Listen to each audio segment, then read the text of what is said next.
Hello everyone and welcome to my YouTube channel AD education. मैं सुमान आज आप सभी लोगों का अपने इस यूट्यूब चैनल में एक बार फिर से स्वागत करता हूं। आज का जो हमारा विषय है वो है बायोलॉजी और उसमें जिस इंपॉर्टेंट टॉपिक पे हमें डिस्कशन करना है वो है स्ट्रक्चर ऑफ ऑर्गेनिजम्स यानी कि जीवों की संरचना। तो चलिए देर ना करते हुए हम अपने इस वीडियो को शुरू करते हैं। तो बात करते हैं अगर हम ऑर्गेनिजम्स के संरचना की, तो उसमें हम देखते हैं कि मानव शरीर असंख्य छोटी छोटी जीवित इकाइयों से मिलकर के बना होता है। इन इकाइयों को हम कोशिका कहते हैं। किस नाम से जानते हैं? इन इकाइयों को हम कोशिका के नाम से जानते हैं। कोशिकाएं निर्जीव नहीं है बल्कि शरीर की जीवित इकाइयां हैं। ये गति करती हैं, श्वास लेती हैं, अपना पोषण कर वृद्धि करती हैं, व्यर्थ पदार्थों का त्याग करती हैं तथा जनन भी करती हैं। अतः मानव शरीर असंख्य जीवित इकाइयों का समूह है। ठीक है, ये जो हमारा शरीर होता है या किसी भी जीव का जो शरीर है वो कई सारे कोशिकाओं से मिलकर के बना होता है। कुछ ऐसे भी ऑर्गेनिजम्स हैं जिनमें केवल एक ही कोशिकाएं पाई जाती हैं, जिन्हें हम एक कोशिकी यानी कि यूनिसेलुलर ऑर्गेनिजम्स के नाम से जानते हैं। और कुछ क्या बहुत सारे ऐसे जीव हैं जिनमें एक से अधिक कोशिकाएं पाई जाती हैं, जिन्हें हम मल्टी सेलुलर या बहुकोशिकीय जीवों के नाम से जानते हैं। अगर हम कोशिका का महत्व समझें एक जीव की संरचना में, तो हम कह सकते हैं कि जिस प्रकार एक भवन के निर्माण में ईंटें होती हैं, ठीक उसी प्रकार हमारे इस जीव की या फिर किसी भी जीव की संरचना में कोशिकाएं अपना महत्व रखती हैं। अब अगर हम कोशिका के एक्सप्लोरेशन की बात करते हैं, कोशिका की खोज या फिर कोशिका शब्द, इन सब के बारे में हम देखते हैं। तो अगर हम इसकी बात करें तो कोशिकाओं का जो वास्तविक ज्ञान है वो माइक्रोस्कोप के आविष्कार के बाद ही प्राप्त हो सका। जब माइक्रोस्कोप का आविष्कार हुआ था उसके बाद ही हम इसके बारे में जान सके हैं कि आखिर कोशिका क्या होती है। ठीक है, तो माइक्रोस्कोप का आविष्कार होना हमारे लिए एक क्रांतिकारी बदलाव था। ठीक है, सर्वप्रथम 1665 में रॉबर्ट हुक नामक एक अंग्रेज हुआ करते थे। रॉबर्ट हुक नाम के एक अंग्रेज थे जिन्होंने 1665 में कोशिका की खोज की थी। और इसे किस प्रकार इसकी खोज की थी आगे देखते हैं। इसकी खोज जो उन्होंने की, उन्होंने कॉर्क की एक पतली काट में अनेक सूक्ष्म मोटी भित्ति वाली मधुमक्खी की छत्ते के समान कई सारी कोठरियां देखी थी। मधुमक्खी की छत्ते के समान कई सारी इन्होंने कोठरियां देखी थी, जिसे इन्होंने क्या नाम दिया था? कोशिका का नाम दिया था। ठीक है, किसने दिया था? एक अंग्रेज साइंटिस्ट थे, ठीक है, जिनका नाम क्या था? Robert Hooke. और 1665 में तो इन्हें ही कोशिका का खोजकर्ता कहा जाता है, डिस्कवरर कहा जाता है रॉबर्ट हुक को। ठीक है, आगे देखते हैं जिसे इन्होंने क्या नाम दिया था? सेल नाम दिया था। ल्यूवेनहॉक नामक एक और वैज्ञानिक हुए थे जिन्होंने माइक्रोस्कोप में लेंस की व्यवस्था की खोज की थी। ठीक है, और लेंस की व्यवस्था जब हमें पता चली उसके बाद इस पर हमारे और सारे रिसर्च जारी रहे और भी कई सारे अनुसंधान किए जाने लगे। उसके बाद आता है कि 1831, अगर हम सेल एक्सप्लोरेशन की बात करते हैं तो 1831 जैसा कि आप देख रहे हैं यहाँ पर रॉबर्ट ब्राउन। 1831 में रॉबर्ट ब्राउन, इनका क्या कहना है? 1831 में रॉबर्ट ब्राउन नामक एक वैज्ञानिक हुए जिन्होंने ये कहा कि प्रत्येक कोशिका के केंद्र में एक गोलाकार रचना होती है। और हम लोग जानते हैं उस गोलाकार रचना को इन्होंने क्या नाम दिया था? उस गोलाकार रचना को इन्होंने न्यूक्लियस नाम दिया था। तो यदि आपसे कोई कहे कि न्यूक्लियस के खोजकर्ता कौन है, तो आप कह सकते हैं कि 1831 में रॉबर्ट ब्राउन ने कोशिका के केंद्र की खोज की थी। ठीक है, इसी तरह अगर हम आगे देखते हैं तो सेकंड नंबर पे है पुरकिंजे। 1839 यहाँ पर मेंशन किया गया है। तो इन्होंने क्या किया था? पुरकिंजे ने 1839 में कोशिका के अंदर पाए जाने वाले अर्ध तरल दानेदार सजीव पदार्थ को प्रोटोप्लाज्म या जीव द्रव्य नाम दिया था। यानी कि इन्होंने जो कोशिका के अंदर जो पदार्थ पाया जाता है, अर्ध तरल पदार्थ पाया जाता है, उसे क्या नाम दिया था? प्रोटोप्लाज्म के नाम से, प्रोटोप्लाज्म का नाम दिया था, यानी कि जीव द्रव्य का नाम दिया था 1839 में। फिर आते हैं 1838 में, जैसा कि आप लोग देख रहे हैं स्लाइडेन लिखा हुआ है। तो 1838 में एक वनस्पति वैज्ञानिक यानी कि बॉटनिस्ट हुए थे जैसे कि स्लाइडेन हैं, और उन्होंने ये कहा कि पादपों का शरीर सूक्ष्म कोशिकाओं का बना होता है। पादपों का यानी कि जो प्लांट बॉडी होती है वो कई सारे छोटे छोटे कोशिकाओं से मिलकर के बनी होती है। ठीक है, अब इसके बाद यदि हम देखते हैं तो फिर एक जूलॉजिस्ट हुए स्वान 1839 में। ये क्या थे? ये एक बॉटनिस्ट थे स्लाइडेन, जिन्होंने 1838 में ये कहा कि जो प्लांट बॉडी होती है वो कई सारे छोटे छोटे सूक्ष्म कोशिकाओं से मिलकर के बनी होती है। और 1839 में स्वान जो कि एक जूलॉजिस्ट थे, इन्होंने क्या कहा कि जो किसी भी जंतु का शरीर होता है वो भी कई सारी सूक्ष्म कोशिकाओं का बना होता है। फिर ये दोनों मिल करके एक थ्योरी देते हैं, ठीक है। 1838 में जो स्लाइडेन थे यानी कि जो बॉटनिस्ट थे, और स्वान 1839 में जिन्होंने बताया था वो जो कि एक जूलॉजिस्ट थे, ये दोनों मिल करके एक थ्योरी देते हैं सेल से रिलेटेड, जिसे हम सेल थ्योरी के नाम से जानते हैं। यानी कि सेल थ्योरी देने वाले कौन है, वो है स्लाइडेन एंड स्वान। ये बहुत ही इंपॉर्टेंट क्वेश्चन है, कई बार पूछा भी जा चुका है। यदि हम बात करते हैं डीएलएड की या किसी भी चीज की बात करते हैं तो ये चीज पूछी गई है कि Schleiden and Schwann cell theory देने वाले कौन है। तो सेल थ्योरी जिन्होंने दिया है वो क्या है, स्लाइडेन स्वान है। सेल थ्योरी में इन्होंने क्या बताया कि जो सेल है वो एक structural and functional unit of body है किसी भी ऑर्गेनिज्म की। मतलब कोशिका को इन्होंने किसी भी जीव की संरचनात्मक और क्रियात्मक इकाई कहा।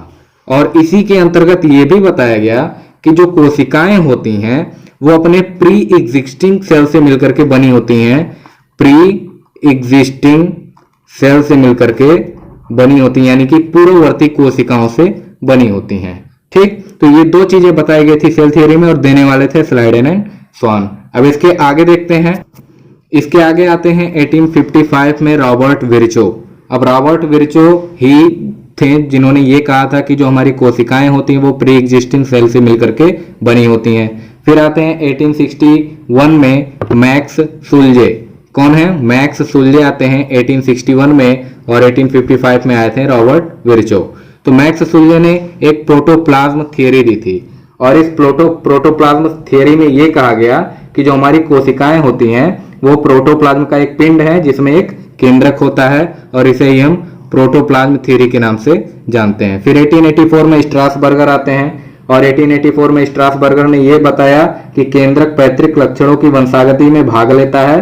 और इसके बाद जो हमारा है, इन्होंने क्या कहा था स्ट्रासबर्गर ने कि जो हमारा न्यूक्लियस होता है वो पैतृक लक्षणों की वंशागति में भाग लेता है। इसके बाद हमारे जो सेल पे रिसर्च हैं वो जारी रहे। फिर 1931 में एक फिर से बदलाव हुआ, M Knoll and E Ruska ने इलेक्ट्रॉन माइक्रोस्कोप की खोज कर डाली 1931 में। इसके बाद हम देखते हैं क्या हुआ। 1931 में इलेक्ट्रॉन माइक्रोस्कोप की खोज एम नॉल और ई रस्का द्वारा कर दिए जाने के बाद फिर कई सारे बदलाव हुए, जैसे कोशिकाओं के बारे में और अधिक जानकारियां मिली। तो हमने ये जाना कि कोशिकाओं के प्रकार कितने हैं। तो कोशिकाओं के प्रकार की यदि बात करते हैं, कोशिकाएं दो प्रकार की होती हैं, प्रोकैरियोटिक सेल होती हैं और यूकैरियोटिक सेल होती हैं। प्रोकैरियोटिक सेल और यूकैरियोटिक सेल की बात करते हैं तो प्रोकैरियोटिक सेल में जो हमारा जो साइज होता है प्रोकैरियोटिक सेल का वो 1 to 10 माइक्रोमीटर होता है, जबकि जो हमारा यूकैरियोटिक सेल होता है उसका साइज प्रोकैरियोटिक सेल की तुलना में ज्यादा होता है। और बात करते हैं प्रोकैरियोटिक सेल में अगर हम कुछ डिफरेंसेस की, तो पहला डिफरेंस तो हमारा साइज को लेकर के है, दूसरा ट्रू न्यूक्लियस इसमें एब्सेंट होता है प्रोकैरियोटिक में, और यूकैरियोटिक में प्रेजेंट होता है। न्यूक्लियोलस की बात करें तो ये भी एब्सेंट होता है प्रोकैरियोटिक में, और यूकैरियोटिक में प्रेजेंट होता है। और ओनली 1 क्रोमोसोम इसमें प्रेजेंट होते हैं, किसमें, प्रोकैरियोटिक सेल में, जबकि इसमें कई सारे क्रोमोसोम्स प्रेजेंट होते हैं। अगर हम बात करते हैं सेल डिवीजन की, तो इसमें सेल डिवीजन का जो प्रकार फाइंड होता है वो है फिजन और बडिंग। सेल डिवीजन जब हम पढ़ेंगे तो उसमें डिस्कशन करेंगे कि आखिर फिजन क्या होता है और बडिंग क्या होता है। तो फिजन और बडिंग ये दोनों प्रकार पाए जाते हैं सेल डिवीजन के। किसमें पाए जाते हैं, तो सेल डिवीजन के जो हमारे दो प्रकार हैं वो फिजन और बडिंग हमारे प्रोकैरियोटिक में पाए जाते हैं। और जो हम बात करते हैं यूकैरियोटिक की, यूकैरियोटिक में माइटोसिस डिवीजन और मियोसिस डिवीजन पाया जाता है। ठीक, अब प्रोकैरियोटिक सेल की बात करते हैं तो इसमें कई सारे हमारे जो ऑर्गेनेल्स हैं, यानी कि chloroplast, endoplasmic reticulum, Golgi bodies, mitochondria, ये सारे ऑर्गेनेल्स हमारे एब्सेंट होते हैं, जबकि यूकैरियोटिक सेल में ये सारे ऑर्गेनेल्स प्रेजेंट होते हैं। इसके आगे हम देखते हैं तो कोशिका भित्ति यानी कि सेल वॉल। सेल वॉल क्या है, सबसे पहला जो इसका आउटर मेम्ब्रेन होता है किसी भी कोशिका का, वो हमारा क्या होता है, किसी भी कोशिका का जो आउटर मेम्ब्रेन होता है ये डबल लेयर्ड होता है, और जिसे हम सेल वॉल के नाम से जानते हैं। इसके बारे में और जानकारी लेते हैं। कोशिका भित्ति की ही वजह से जो हमारी कोशिकाएं होती हैं वो एक दूसरे से अलग रहती हैं और अपना अलग अस्तित्व बनाए रखती हैं। कोशिका के भीतरी भाग की यदि हम बात करते हैं तो भीतरी भाग जो कि जीवद्रव्य में पाया जाता है उसी का कुछ भाग गाढ़ा होकर के कोशिका भित्ति का निर्माण करता है। जीवद्रव्य में जो हमारा कुछ पदार्थ होता है वो गाढ़ा होकर के हमारे कोशिका भित्ति का निर्माण करता है, यानी कि सेल वॉल का निर्माण करता है। ये हमारी कोशिका को प्रोटेक्शन देने का भी काम करती है कोशिका भित्ति। ठीक है, अगर हम बात करते हैं प्रोटोप्लाज्म यानी कि जीव द्रव्य की बात करते हैं तो जीव द्रव्य क्या है? जीव द्रव्य को ही हम साइटोप्लाज्म के नाम से जानते हैं, और जीव द्रव्य का वह भाग जो कोशिका भित्ति एवं केंद्रक के बीच होता है। ठीक है, जीव द्रव्य यानी प्रोटोप्लाज्म का वह भाग जो कोशिका भित्ति एवं केंद्रक के बीच होता है उसे हम साइटोप्लाज्म के नाम से जानते हैं। किस नाम से जानते हैं? साइटोप्लाज्म के नाम से जानते हैं। और इसमें अनेक अकार्बनिक पदार्थ जैसे कि खनिज लवण, जल तथा कार्बनिक पदार्थ क्या है? खनिज लवण, जितने भी हमारे मिनरल्स होते हैं, फिर इनऑर्गेनिक हमारे जितने भी मटेरियल्स होते हैं, ये सारी चीजें। ठीक है, और जैसे कि कार्बोहाइड्रेट, वसा, प्रोटीन, क्या क्या है? कार्बोहाइड्रेट है, फैट है, प्रोटीन है, ये सारे पदार्थ हमारे किसमें होते हैं? साइटोप्लाज्मिक फ्लूइड में प्रेजेंट होते हैं। ठीक, तो ये था हमारा कोशिका द्रव्य। अब इसके बाद जो हमारा, जैसे कि इसमें अगर हम बात करते हैं और आगे बढ़ चढ़ के तो देखते हैं इसमें क्या है। कोशिका द्रव्य में हमारे कुछ छोटी छोटी रचनाएं पाई जाती हैं, संरचनाएं पाई जाती हैं, जिन्हें हम कोशिका अंगक के नाम से जानते हैं। और उन्हीं अंगकों में हमारा एक पार्ट आता है, एक ऑर्गन आता है, endoplasmic reticulum, Golgi bodies, ribosome, lysosome, mitochondria और प्लास्टिड पिगमेंट जितने भी हमारे होते हैं, जैसे कि क्लोरोप्लास्ट, ल्यूकोप्लास्ट, क्रोमोप्लास्ट, ये हमारे जितने भी ऑर्गेनेल्स हैं ये हमारे वही साइटोप्लाज्मिक फ्लूइड में प्रेजेंट होते हैं। तो हमने जाना कि साइटोप्लाज्म होता है, इसका दूसरा नाम साइटोप्लाज्मिक फ्लूइड होता है। ठीक है, और इसमें हमारे कई सारे ऑर्गन्स पाए जाते हैं, एंडोप्लाज्मिक रेटिकुलम वगैरह वगैरह। ठीक है, गोल्गी बॉडी, राइबोसोम, लाइसोसोम। ठीक, आगे देखते हैं हम इसके बाद क्या है।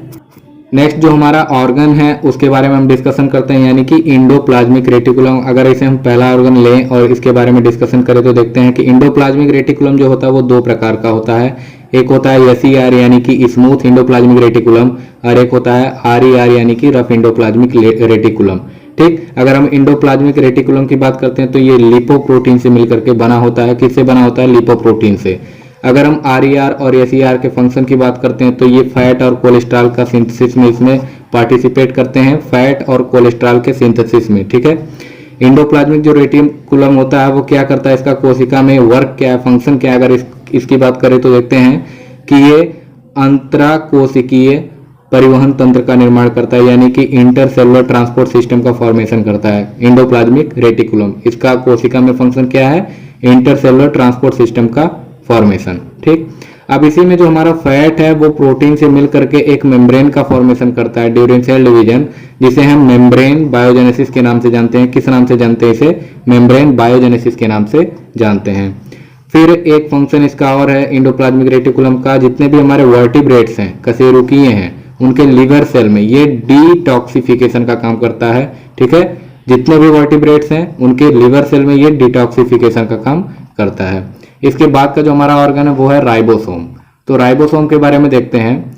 राइबोसोम क्या है? आरईआर सरफेस यानी कि ये रफ इंडोप्लाज्मिक रेटिकुलम के सरफेस पे पाया जाने वाला पार्ट है, ऑर्गन है। ठीक है, राइबोसोम, इसका काम क्या है? प्रोटीन, ये प्रोटीन और आरएनए से मिलकर के फॉर्मेट हुआ होता है, यानी कि बना होता है। किससे मिलकर के बना होता है राइबोसोम? प्रोटीन और आरएनए से, यानी कि राइबोन्यूक्लिक एसिड और प्रोटीन से।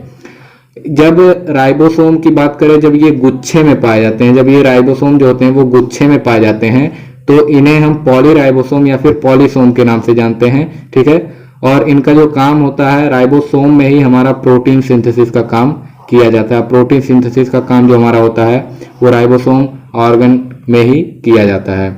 इसके बाद जो हमारा नेक्स्ट है वो है गोल्गी बॉडीज। तो गोल्गी बॉडीज की बात करें तो इसकी जो खोजकर्ता है, इसके जो खोजकर्ता है उनका क्या नाम है? Camillo Golgi, 1898। कैमिलो गोल्गी ने ही गोल्गी बॉडीज की खोज की थी। ये मेन सेक्रेटरी ऑर्गन होते हैं किसी भी कोशिका के, मेन सेक्रेटरी ऑर्गन होते हैं किसी भी कोशिका के। कौन होते हैं? Golgi bodies. ये हेल्पफुल होते हैं लाइसोसोम फॉर्मेशन में ड्यूरिंग सेल डिवीजन। मतलब ये गोल्गी बॉडीज जो होती हैं वो लाइसोसोम के फॉर्मेशन में हेल्पफुल होती हैं। ठीक, नेक्स्ट हमारा लाइसोसोम। लाइसोसोम के बारे में विस्तार से जानेंगे चूंकि एक इंपॉर्टेंट हमारा मतलब ऑर्गन है किसी भी कोशिका का। तो 1858 में एक थे क्रिश्चियन डी डुवे। 1958 में क्रिश्चियन डी डुवे थे जिन्होंने लाइसोसोम की खोज की थी। इसके बारे में देखते हैं। ये छोटी छोटी वेसिकल्स के रूप में पाए जाते हैं जिनके चारों ओर एक पतली झिल्ली होती है। मतलब लाइसोसोम के चारों ओर क्या होती है? एक पतली झिल्ली होती है, पतली मेम्ब्रेन होती है, और ये छोटी छोटी वेसिकल्स के रूप में पाए जाते हैं। इसका आकार बहुत छोटा और थैली जैसा होता है। इसमें ऐसे एंजाइम होते हैं, सबसे बड़ी बात कि लाइसोसोम को जो हम बोलते हैं सुसाइडल बैग के नाम से जानते हैं, ठीक है, आत्महत्या की थैली। तो इसके पीछे का रीजन ये है कि इसमें ऐसे एंजाइम होते हैं जिनमें जीवद्रव्य को घुला देने या नष्ट कर देने की क्षमता होती है, ठीक है।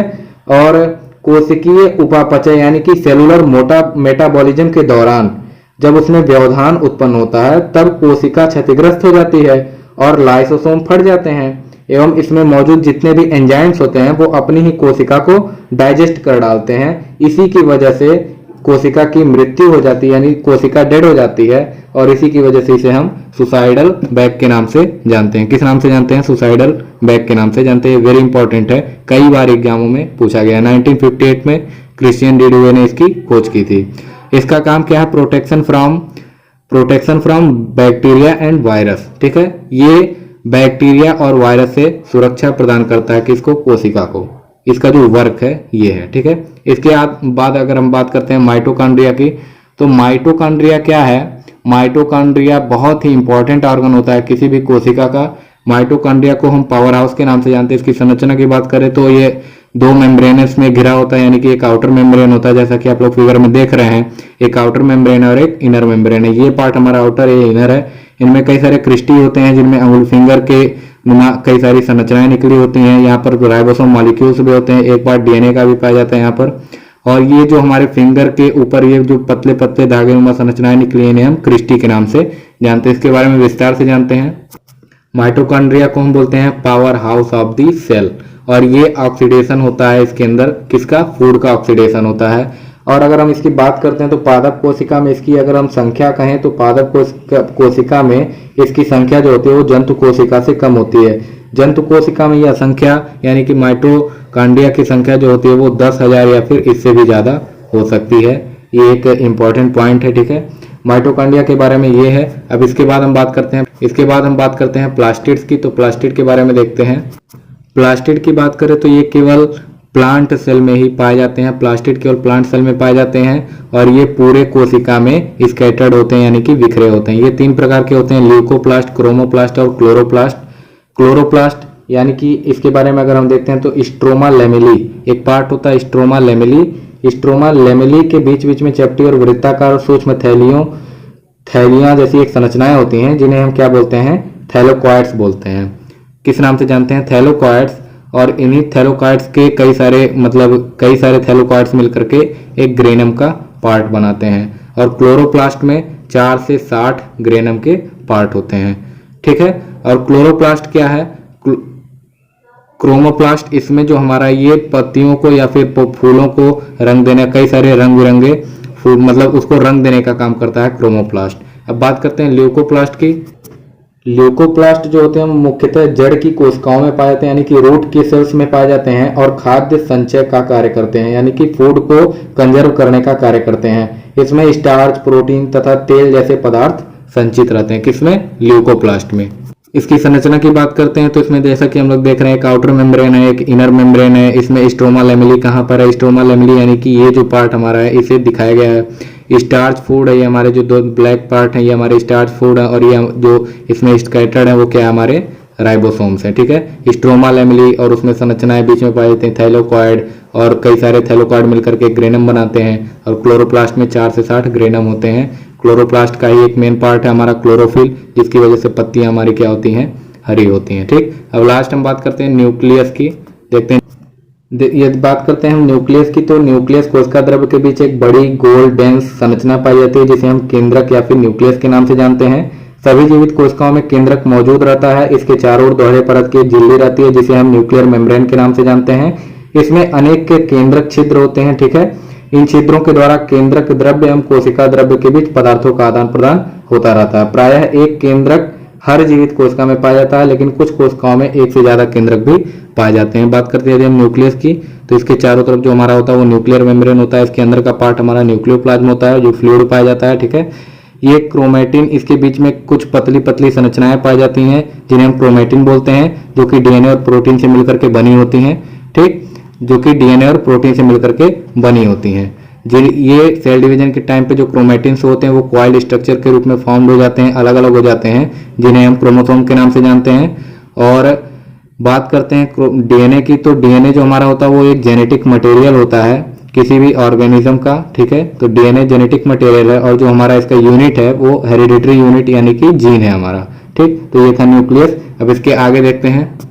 यदि हम बात करते हैं क्रोमोसोम की, तो क्रोमोसोम एक सामान्य कोशिका के केंद्रक में क्रोमोसोम महीन, लंबे तथा अत्यधिक कॉइल्ड स्ट्रक्चर के रूप में दिखाई देते हैं। कोशिका विभाजन के समय स्पष्ट रूप से दिखाई देते हैं। सामान्य क्रोमोसोम जो होते हैं वो बेलनाकार होते हैं। किस आकार में होते हैं? बेलनाकार होते हैं। और कोशिका विभाजन के समय स्पष्ट रूप से दिखाई देते हैं। क्रोमोसोम के 3 भाग होते हैं, पेलिकल, मैट्रिक्स और क्रोमेटिड। पेलिकल जो होता है वो मैट्रिक्स को घेरे हुए होता है और जो मैट्रिक्स होता है वो पेलिकल से घिरा हुआ पार्ट होता है, ठीक है। और जो क्रोमेटिड है तो हमारे मैट्रिक्स में कुछ ऐसे कॉइल्ड स्ट्रक्चर्स पाए जाते हैं जिन्हें हम क्रोमेटिड के नाम से जानते हैं। तो ये था हमारा क्रोमेटिड का 3 पार्ट क्रोमोसोम का, जिसे हम पेलिकल, मैट्रिक्स और क्रोमेटिड के नाम से जानते हैं।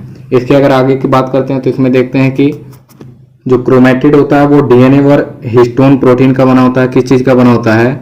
डीएनए और हिस्टोन प्रोटीन से मिलकर के बना होता है हमारा क्या? क्रोमेटिड। अब बात करते हैं सेल के कुछ इंपॉर्टेंट फीचर्स की। कोई भी कोशिका ग्रोथ करती है, लोकोमोशन, रिस्पिरेशन करती है, श्वसन करती है, न्यूट्रिशन करती है, एसिमिलेशन करती है, स्वांगीकरण जिसे हम बोलते हैं, एक्सक्रिएशन यानी कि उत्सर्जन करती है, सेंसिटिविटी उनमें संवेदनशीलता पाई जाती है, रिप्रोडक्शन यानी कि उनमें जनन पाया जाता है, और फाइनली वो डेथ भी करते हैं। इसलिए सेल हमारा क्या है? एक लिविंग पार्ट है, लिविंग यूनिट है। ये हमारे सेल के कुछ फीचर्स थे। तो आज के लिए इतना ही, और भी मैं आपके लिए कई सारे इंपॉर्टेंट टॉपिक्स लेकर के आता रहूंगा, उन पर